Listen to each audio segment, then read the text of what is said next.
Geria Carita mempersembahkan kisah karya S. Hamintarja, Sepasang Ular Naga di Satu Sarang.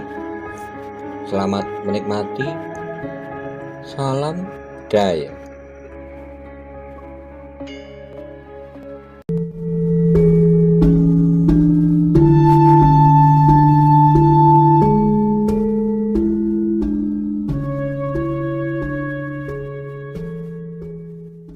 Monggo kula aturi subscribe, like, komen, saha share. Matur nuwun.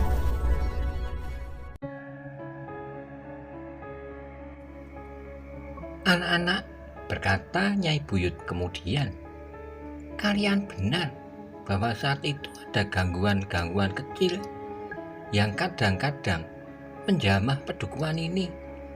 Tetapi sebagai imbangannya, kami dapat hidup dalam lingkungan yang jauh lebih luas. Kami tidak selalu dibayangi oleh kecemasan bahwa pada suatu saat ada sekelompok orang yang akan datang untuk membalas dendam karena ada satu atau dua orangnya yang hilang di pedukuhan ini. Tidak seorang pun yang mengetahuinya, desis salah seorang pengawalnya. Tetapi pada suatu saat tentu ada.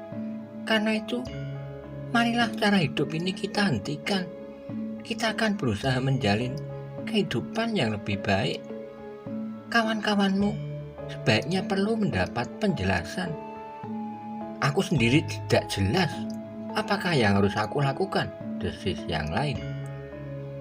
Dengarlah baik-baik, berkata Ki Buyut. Ketahuilah bahwa yang datang itu dan yang telah menunjukkan kelebihannya di dalam olah kanuragan adalah seorang yang memiliki ketajaman pengamatan dan kecerdasan berpikir. Ia telah menyarankan agar kita di sini merubah tata cara kehidupan yang selama ini kita tempuh. Gila, geram salah seorang dari para pengawalnya itu. Sudah bertahun-tahun kita menempuh cara hidup ini. Kini tiba-tiba saja dengan mudahnya seseorang berusaha untuk merubahnya. Sudah barang tentu setelah ia menganggap bahwa cara hidup kita adalah salah. Kau benar, ia berhasil meyakinkan aku bahwa cara hidupku sama sekali tidak benar. Aku terlibat dalam tindak dan sikap yang sangat biadab. Baru saja aku menyadarinya setelah kawanku membentangkan pendapatnya dengan segala alasannya. Bohong, geram yang lain. Tentu ada persoalan-persoalan lain yang membuat Ki Buyut berdua berubah pikiran. Apakah Ki Buyut takut menghadapi hanya 4 orang itu saja? Tentu tidak, jawab Ki Buyut. Kau tahu bahwa aku mampu bertempur dengan kekuatan dan kecepatan yang tidak ada duanya di pedukuhan ini. Juga kalian semuanya yang tidak ada dapat menyamai kemampuanku. Nah, kalian tidak akan dapat menuduh aku sebagai seorang pengecut yang ketakutan menghadapi lawan yang hanya 4 orang itu. Jadi, jika demikian apakah alasan Ki Buyut yang sebenarnya? Sudah aku katakan, ada semacam kesadaran dalam diriku bahwa cara yang kita tempuh selama ini adalah salah. Itu adalah suatu yang terlampau tiba-tiba bagi kami. Kami tidak mengerti kesadaran macam manakah yang telah merubah sikap Ki Buyut. Anak-anak, berkata Ki Buyut, aku tahu bahwa untuk meninggalkan kegemaran seperti yang pernah kita lakukan itu adalah sangat sulit. Tapi marilah kita coba. Hidup dalam keadaan pahit getir selama ini membuat kita semuanya menjadi kehilangan akal. Tetapi kepahitan yang paling dalam sebenarnya terjadi pada Nyai Buyut, pada istriku. Sedangkan ia dapat melihat dengan mata hatinya bahwa cara hidup yang selama ini kita tempuh adalah cara yang ingkar dari tata kehidupan manusia. Omong kosong, tiba-tiba salah seorang dari ketiga orang pengawal itu berteriak.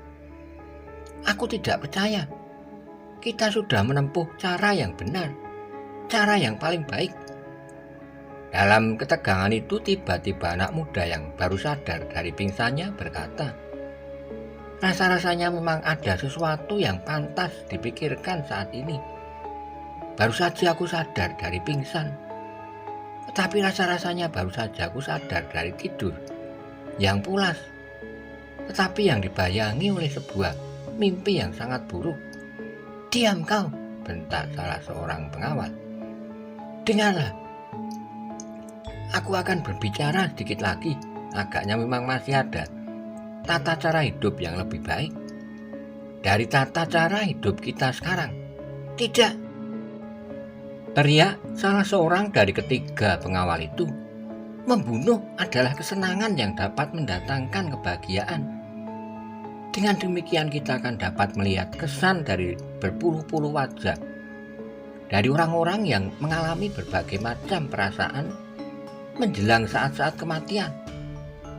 Itulah yang kita lihat selama ini. Tapi tentu bukan itulah cara-cara kehidupan seorang yang sewajarnya. Dan aku cenderung untuk menempuh tata cara kehidupan yang baru." "Tutup mulutmu," pengawal yang lain berteriak. "Aku dapat membunuhmu, kau dengar?" Tapi pengawal-pengawal yang lain kecuali 3 orang itu ternyata bersikap lain. Salah seorang dari mereka berkata, "Kita tidak tergesa-gesa menentukan sikap. Semuanya memang tidak akan dapat berubah dengan tiba-tiba. Tetapi persoalan ini wajib kita pikirkan dan kita pertimbangkan." "Tidak, tidak ada yang harus kita pikirkan dan kita pertimbangkan. Keempat orang itu pun harus dibunuh seperti orang-orang lain yang pernah datang ke pedukuhan ini." Pendopo itu pun kemudian menjadi tegang. Ternyata kedatangan Tapak Lombo, orang yang sudah dikenal dengan baik oleh Ki Buyut, yang menyebut dirinya bernama Kidang Pengasih itu, telah menumbuhkan kegoncangan, terutama di dalam alam pikir mereka. Seorang yang bertubuh kurus di antara para pengawal yang sudah bertempur melawan Tapak Lombo dan kawan-kawannya itu pun berkata, "Agaknya memang ada cara hidup yang lain di dunia ini, selain hidup sebagai seorang pembunuh. Meskipun sudah lama berlalu, tetapi rasa-rasanya aku masih merasa betapa damainya hati pada saat itu. Pada saat pedukuhan ini masih belum dikotori dengan darah yang disusul oleh tetes-tetes darah berikutnya." "Omong kosong," bentak salah seorang dari ketiga pengawal Ki Buyut yang khusus itu. "Kau bermimpi di siang hari. Jangan kau ingat yang sudah lampau. Saat itu tidak akan dapat kembali sekarang ini. Kita sudah menghayati kehidupan yang penuh dengan sifat-sifat kejantanan dan kepahlawanan. Semakin banyak korban yang terbunuh karena di tangan kita, maka kita akan menjadi semakin menyadari betapa tinggi arti hidup kita ini. Sebelum kita pun akan mati pada suatu saat, maka kita harus mengenal bentuk-bentuk kematian banyak-banyaknya, agar di saat kematian tiba, berduyun-duyun orang yang akan mengantarkan kita di alam akhir itu, orang yang telah mati oleh tangan kita itu, akan menjadi hamba-hamba kita di kemudian hari. Semakin menarik cara kematian yang kita berikan, maka ia akan menjadi semakin setiap pengawal kita kelak. Sudah barang tentu, siapakah yang hambanya paling banyak, maka di alam mendatang itu akan menjadi penghuni yang paling berpengaruh." "Gila," teriak Ki Buyut.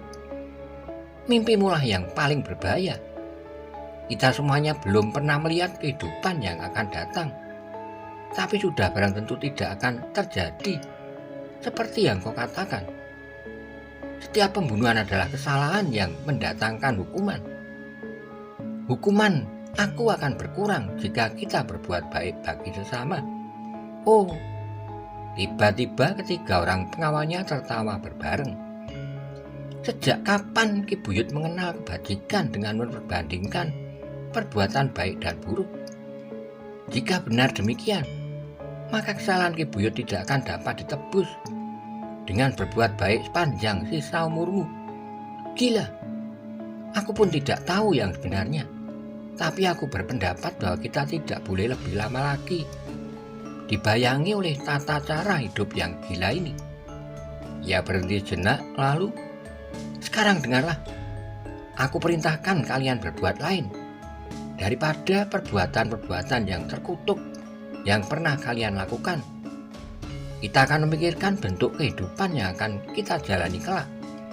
Tidak, pengawalnya yang paling besar segera motong kata-katanya Ki Buyut. Sebenarnya lah bahwa Ki Buyut tidak mempunyai kekuasaan apa-apa di sini. Jika Ki Buyut masih tetap dalam cara hidup yang selama ini kita tempuh, aku akan tetap setia kepadamu.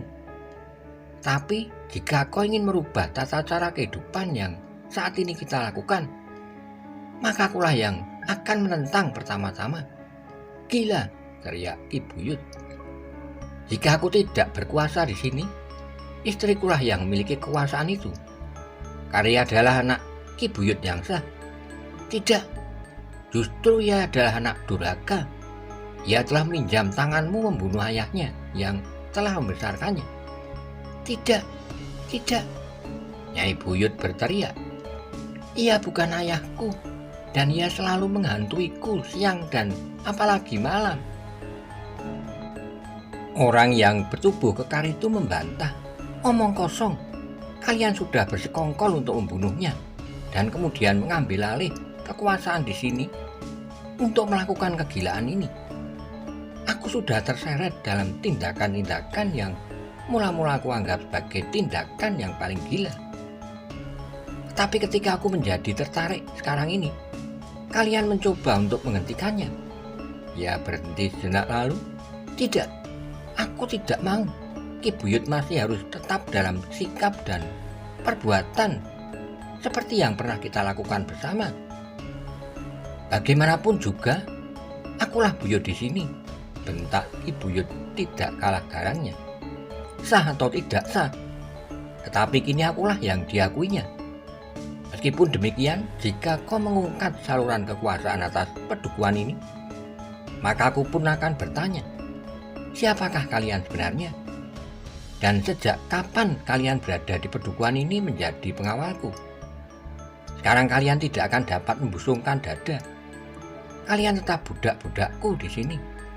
Kau datang dengan membawa napas kekejaman.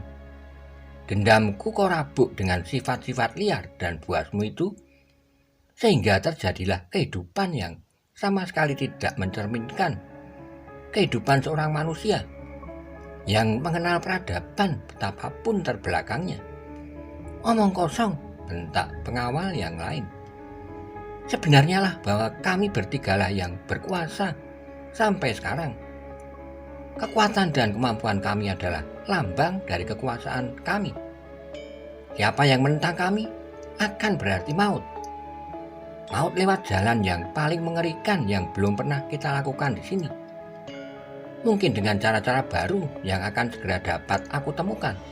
Nah, apa katamu Ki Buyut? Kau adalah debu yang tidak berarti di sini. Kawan-kawanmu di Regol itu tidak akan berarti pula bagi kami. Ki Buyut termangu-mangu sejenak. Ia melihat sorot mata para pengawalnya. Yang semula dianggapnya setia itu seolah-olah telah menyala. Namun Ki Buyut pun kemudian tertawa, katanya, "Anak-anak, kalian memang aneh. Kalian mencoba untuk menggertak aku. Dengarlah, kita sudah lama berkumpul, kita sudah saling mengetahui sampai di mana tingkat kemampuan kami masing-masing. Mengapa kau menyebut-nyebut seolah-olah kalian adalah orang yang paling perkasa di sini? Aku tidak dapat kau takut-takuti seperti anak-anak. Aku tahu sampai di mana batas kemampuanmu, kemampuan setiap pengawalku. Pengawalku yang terdekat dan paling setia yaitu kalian bertiga, atau pengawal-pengawalku yang lain. Persetan, berkata ketiga pengawal itu. Jika Ki Buyut tetap pada pendiriannya, maka aku akan mengambil jalan kekerasan. Kami bukan cacing tanah, teriak Ki Buyut. Agaknya aku memang masih harus membunuh, meskipun ia adalah pengawalku sendiri. Tiba-tiba saja ketiga orang pengawalnya itu pun berlompatan mundur. Mereka langsung menggenggam senjata masing-masing. Tapi dalam pada itu beberapa orang yang lain telah berdiri pula. Mereka bergeser di sebelah menyebelah Ki Buyut. Salah seorang dari mereka berkata, "Aku sadar bahwa kalian memiliki kelebihan dari kami. Tapi selain jumlah kami lebih banyak, juga Ki Buyut ada di antara kami. Dan kita semuanya tahu bahwa Ki Buyut memiliki kemampuannya tersendiri. Persetan securut dungu, kau adalah pengkhianat. Kau tidak setia pada tujuan hidupmu. Karena itu kau pun harus mati dan menjadi hambaku di alam seberang dari hidup kita ini. Pikiranmu adalah pikiran yang sesat. Meskipun aku masih akan tetap menjadi pembunuh, tapi mungkin caraku akan lebih satria dengan cara-cara yang kita lakukan sekarang." "Tutup mulutmu," teriak salah seorang dari ketiga orang pengawal yang menentang sikap Ki Buyut itu. Ki Buyut pun kemudian melangkah maju mendekati ketiga orang pengawalnya itu sambil berkata, "Kita akan bertempur, tapi jangan kalian ganggu istriku. Biarlah ia melihat akhir dari perkelahian ini. Siapakah yang akan mati terkapar di halaman dan siapakah yang masih akan tetap hidup?" "Persetan," geram pengawal Ki Buyut yang paling muda. "Aku akan memperistrikannya dan aku adalah buyut di pedukuhan ini. Meskipun lumpuh tapi istrimu cantik sekali." Ki Buyut menjadi marah bukan kepalang. Ia sudah tidak dapat menahan diri lagi. Meskipun yang ada di hadapannya itu adalah pengawalnya, namun ia sudah kehilangan kesabarannya sama sekali. Dengan demikian maka Ki Buyut itu pun tiba-tiba telah menyerang dengan garangnya, diikuti oleh beberapa orang pengawalnya yang lain. Namun ternyata bahwa ketiga pengawalnya itu memiliki beberapa kelebihan dari pengawal-pengawal Ki Buyut yang lain. Karena itu meskipun jumlah mereka jauh lebih banyak, tetapi dalam benturan yang pertama, ternyata bahwa mereka sudah harus terdesak surut. Hanya Ki Buyut sendirilah yang ternyata mampu mengimbangi kemampuan pengawalnya itu. Karena itu ia dapat mengikat salah seorang dari mereka dalam perkelahian yang sengit. Sedang yang lain harus melawan beberapa orang sekaligus, yang agaknya sama sekali tidak membuat mereka menjadi gelisah. "Kali ini kami akan melakukan sejenis pembantaian yang lain," berkata salah seorang pengawal itu. Sejenak kemudian maka perkelahian itu pun menjadi semakin sengit. Masing-masing mengerahkan segenap kemampuannya untuk dapat segera mengalahkan lawannya. Tapi agaknya dua orang pengawal Ki Buyut yang tidak dapat menyetujui sikapnya itu segera nampak lebih unggul dari pengawal-pengawal yang mengeroyoknya. Bahkan dengan pasti mereka dapat mendesak lawannya untuk beberapa langkah. Nyai Buyut yang lumpuh itu menjadi semakin lama semakin gelisah. Ia tidak dapat berbuat lain kecuali duduk di tempatnya dengan kecemasan.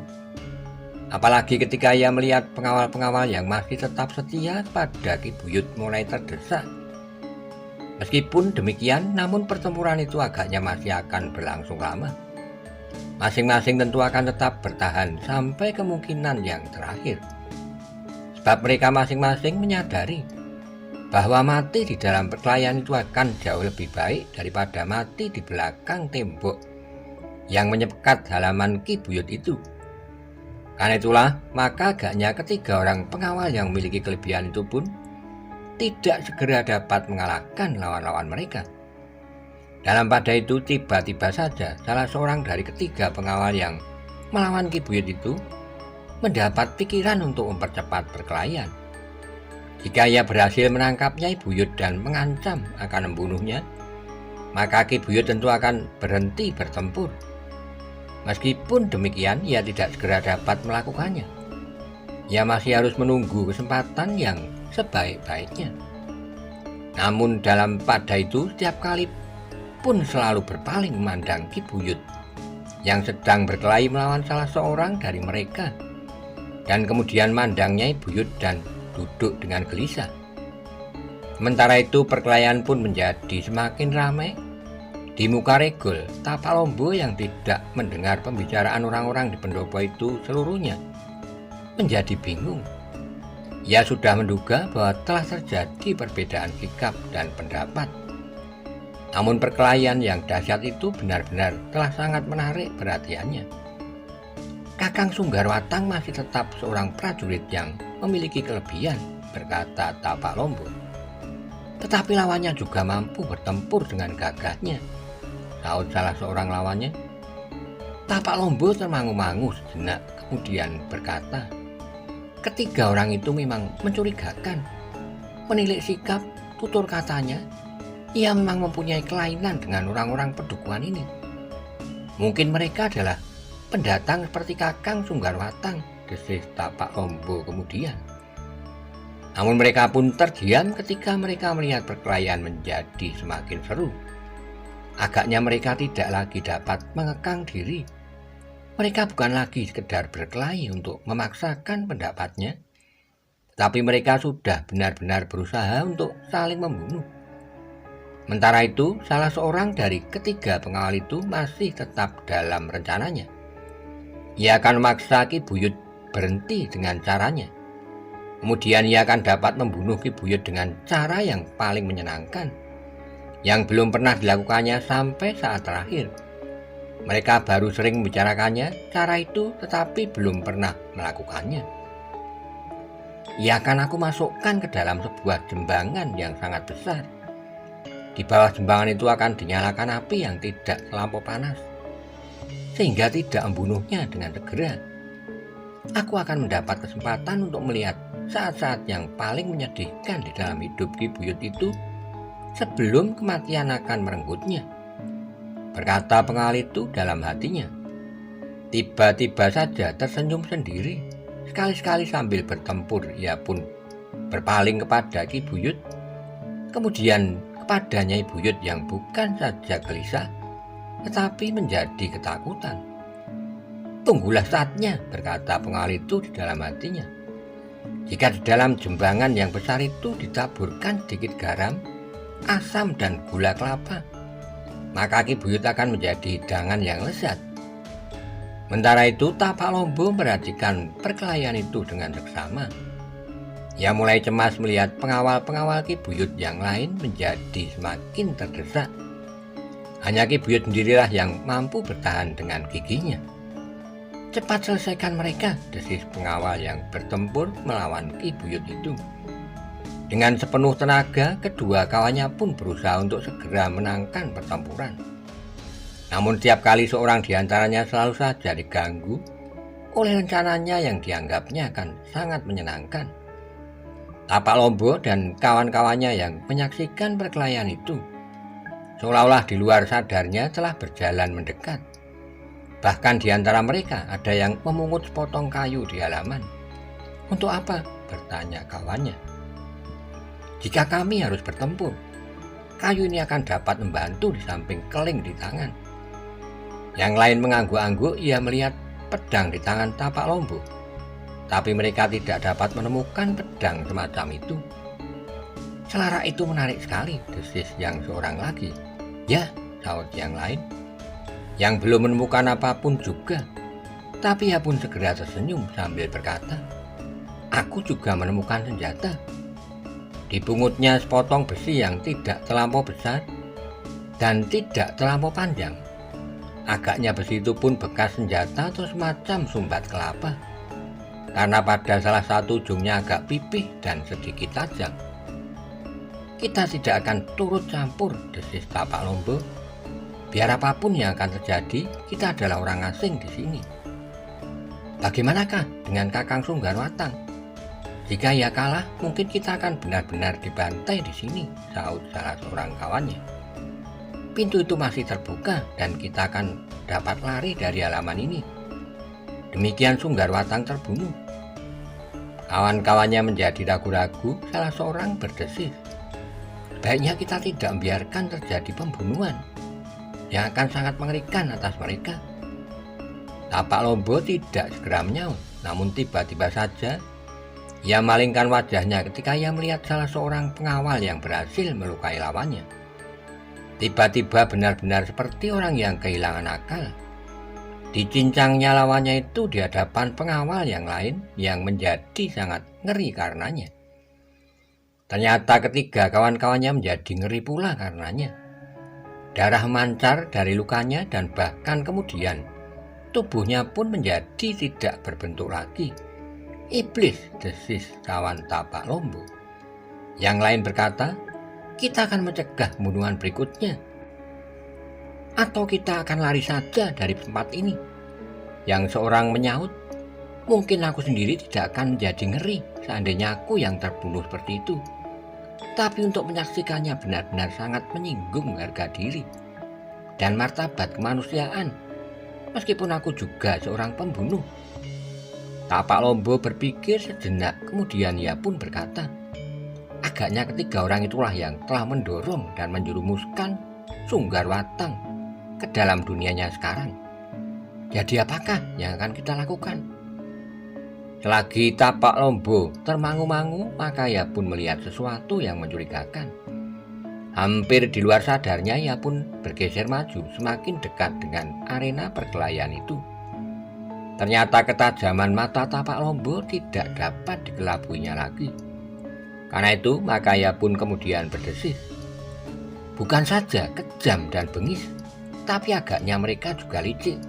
Cepatlah, kita tidak dapat berpangku tangan. Kita pun pembunuh yang lengkap. Dan sekarang kita akan membunuh lagi, tapi membunuhlah dengan cara yang baik. Sekilas tapak lombo termangu-mangu, namun dia melihat lagi wajah yang bengis dan licik itu berpaling kepada Nyai Buyut yang lumpuh. Tatapan mata itulah yang seolah-olah menjadi aba-aba tapak lombo. Ia pun kemudian meloncat semakin dekat.